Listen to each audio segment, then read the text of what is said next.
Let me guess, you're tired of watching your super sit in the retail fund that's giving you mediocre returns? What if I told you there's a way to take lead control of your retirement savings, invest in property, shares, or even your own business, and potentially accelerate your wealth? That's exactly what we're diving into today, Self-Managed Super Fund. And I'm also joined by mortgage professional, brokers in Australia, Hardik Shah, also my dear husband, to give us some valuable insights on how to borrow through SMSF and build wealth. By the end of this video, you'll know if SMSF is right for you and how to set it up and maximize your financial future. Let's get right into it. Let's understand what is an SMSF. Here's the deal. Most super funds are like pre-packaged meal plans. Convenient, yeah, for sure. You're kind of the person who wants to choose your ingredients. That's what an SMSF is. It's like a DIY super fund where you control where your money goes. For example, instead of being locked into standard investments like shares, bonds that is controlled by the super fund, you could use your super to buy property, start a business, or invest in high-growth opportunity that you believe in. The potential's huge, but the catch is you've got to know what you're doing. Let's talk about who could consider an SMSF. Who is this for? Let's cut to the chase. So if you're proactive about your finances, or if you've ever thought, I could do better than my super fund or the fund managers, or if you're an investor who wants to add property to your portfolio from super, this could be the one for you. And SMSF is like a secret weapon. For instance, I have worked with clients like Sarah and Matt. They had $300,000 combined in their super and wanted to invest in property, but felt stuck in their super fund, like the retail super fund they had. Fast forward 6 months, they are SMSF trustees. They have purchased an investment property thanks to our expert broker, and their rental income is flowing straight into their super fund. Here's how you set it up in 4 simple steps. The first one, we appoint trustees. Typically, it's you and maybe your partner. The second one is create a trust deed and register with the ATO. This is the legal framework for your SMSF. The third, roll over your super. So that's basically transferring the super fund from the existing fund into your self-managed super fund. Fourth one, open a dedicated bank account. Keep your SMSF finances separate from your personal ones. Extremely, extremely important. Do not mix it up. This process can be a headache if you're doing it alone.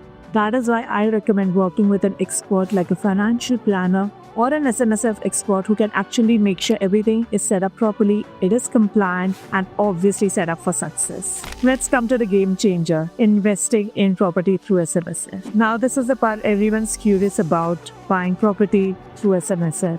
So Hardik, maybe just explain us how we can borrow through SMSF and give us just a little bit of info. Audience can understand it. SMSF, as it stands, self-managed super fund. The bank treats this as a separate entity, separate individual by itself. They can buy a property. The income of SMSF is the rent that you would get from the property, plus husband and wife, whatever super that you would contribute month on month, year on year, that is the income for the SMSF. Now, that to combine is normally enough to pay off the repayment of the bank loan. Right. You can pay off that loan just by doing a normal job with the rental income. By 30 years, the loan's paid off, the property is free, you sell the property. You will get much more money in 30 years holding that property than holding the money in your normal super fund. So it's a very good strategy. People who are stuck where they can't borrow money to buy another property, they want to do something. If they can't do it in personal name, SMSF is the way to go. And a lot of people are to that stage when they are close to that age of 40 or 35 where they have enough in super. You need somewhere around 150 to 200,000. So is that the minimum requirement? For a property worth 600,000, which is becoming more like standard, you need 20% deposit plus stamp duty plus 5% buffer. So that's as good as 180,000 all up that you would need as a minimum. So if I have 600,000 property that I'm looking to buy, I would ideally need 200,000. 180 to 200 is sufficient for you to have enough deposit, and I'm hoping your employer would have contributed to your super in the last 2 years or 1 year. So the borrowing capacity is based purely on what your employer has contributed to your super and the rental income. So if I'm self-employed, I wouldn't have an employer contribution, but I could do a voluntary contribution, Exactly. which I'm doing every year. That would count. Exactly.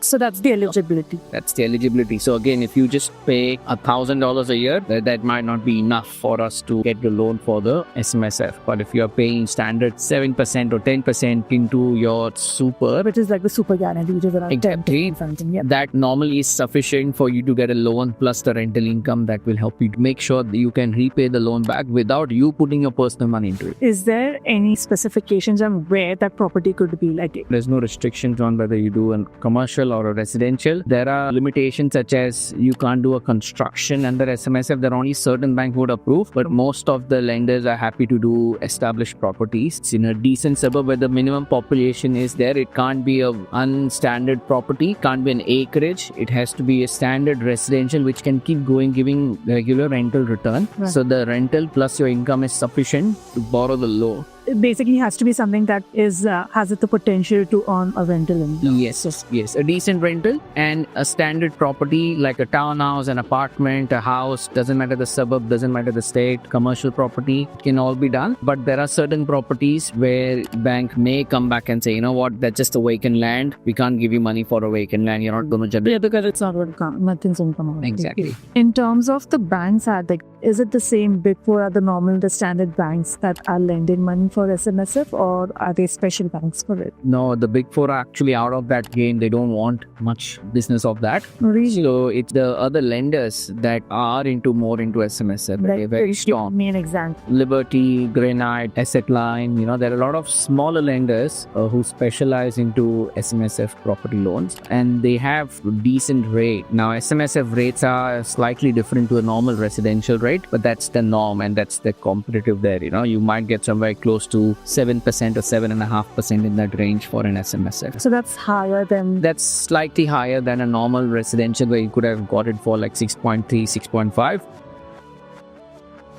Your super, where you're investing it into a normal super fund, that would give you a return of 7-8% as a standard, whereas in the property you're getting a return on the whole property value, not just the deposit that you're paying. Correct. Plus For example, if I had 200,000 in my super fund, I would have got that 6, 7, 8% growth on a good day on that 200,000. Whereas I've actually invested in a 600,000 asset, so my growth is on the 600,000 and not the 200,000. Exactly. Plus you're getting the rent as well to help you cover interest and the repayment. And the property overall will compounding, keep growing year on year. Absolutely. So, if it's a 6% growth on 600, that's 636. The next, it's going to be a growth of 6% on 636. Perfect. I think that's some really valuable information. Is there anything else you want to share about, or any tips, tricks that people could keep in mind when they are borrowing through SMSF? Definitely have a pre-approval in hand. Set up your SMSF. If you haven't done it, create a bank account. For a property to be bought under SMSF, you also have to create a property bear trust, which is linked to that SMSF for that particular property. Now, the lender can help you to create that if you haven't got that up. Get a pre-approval ready if you're active in the market to find a property, and that will give you that confidence and what's the limit you can go up to. But as soon as you hit close to that 150 mark, 180 mark, combined husband and wife in your super, definitely start thinking about buying a property under SMSF, because it's much better you put the money in the right area than just keeping it in your super. There you go. You've heard it straight from the expert. Thanks for sharing those insights, Hardik. I think that was really good. No, thank you for having me, Priyanka. Let's also talk about the common mistakes to avoid if you're going down the path of setting up an SMSF. The first and the most obvious one is forgetting about insurance. For example, if you're relying on the insurance provided by your retail super fund, which is like the default insurance, even if you've set it up, when you roll out all the money completely into your newly set up SMSF, the insurance is going to get cancelled by default. So don't get caught off guard. Make sure that you either set up a new coverage. You'll probably have to retain some money in there if you want to continue with that, or they'll have to set up a new coverage you'd not left exposed. The second one's also overcomplicating your setup. A lot of the times people are unaware of the fact that you could set up an insurance outside and still pay it from the newly set up SMSF account. So they don't have to maintain the multiple super balances, because what I've found is people actually retain minimum balances in their retail super fund just to have that insurance active and also have an SMSF. So that basically means that they're paying fees at both places they're managing, and it's because they're unaware of it. So remember, you are still able to get insurance